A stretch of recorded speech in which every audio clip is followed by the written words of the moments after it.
بسم اللہ الرحمن الرحیم۔ رسول اللہ صلی اللہ علیہ وآلہ وسلم نے ارشاد فرمایا، کسی اجنبی کو شہوت کے ساتھ دیکھنے والی ہر آنکھ زانیہ ہے، اور بے شک عورت جب عطر لگا کر کسی مجلس کے پاس سے گزرتی ہے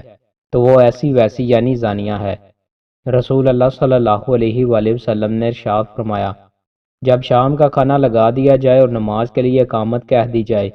تو پہلے شام کا کھانا کھا لو، اور کوئی شخص جلدی نہ کرے حتیٰ کہ اس سے فارغ ہو جائے۔ ابن عمر رضی اللہ تعالیٰ عنہ کے لیے کھانا لگا دیا جاتا اور نماز کھڑی کر دی جاتی تو آپ اس سے فارغ ہو کر ہی نماز کے لیے آیا کرتے تھے، حالانکہ وہ امام کی قرات سن رہے ہوتے تھے۔ رسول اللہ صلی اللہ علیہ وآلہ وسلم نے ارشاد فرمایا، بے شک سورج اس حال میں طلوع ہوتا ہے کہ شیطان کے سینگ اس کے ساتھ ہوتے ہیں، پس جب وہ بلند ہو جاتا ہے تو وہ اس سے الگ ہو جاتے ہیں، پھر جب وہ برابر نصف و نہار پر ہو جاتا ہے تو وہ اس سے آ ملتے ہیں،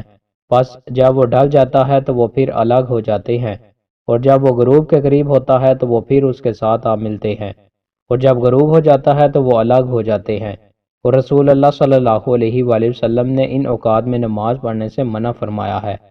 رسول اللہ صلی اللہ علیہ وآلہ وسلم نے ارشاد فرمایا، جو عورت اپنے ولی کی اجازت کے بغیر اپنا نکاح کرے تو اس کا نکاح باطل ہے، اس کا نکاح باطل ہے، اس کا نکاح باطل ہے۔ رسول اللہ صلی اللہ علیہ وآلہ وسلم نے ارشاد فرمایا،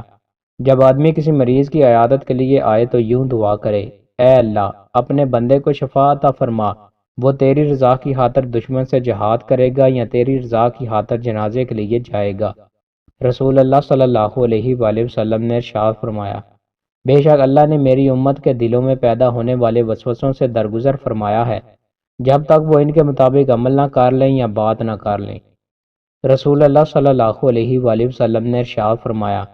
عورت سے چار چیزوں اس کے مال، اس کے حسب و نسب، اس کے حسن و جمال اور اس کے دین کی وجہ سے نکاح کیا جاتا ہے۔ تیرے ہاتھ ہاک آلود ہوں، تم دیندار کے ساتھ نکاح کر کے کامیابی حاصل کرو۔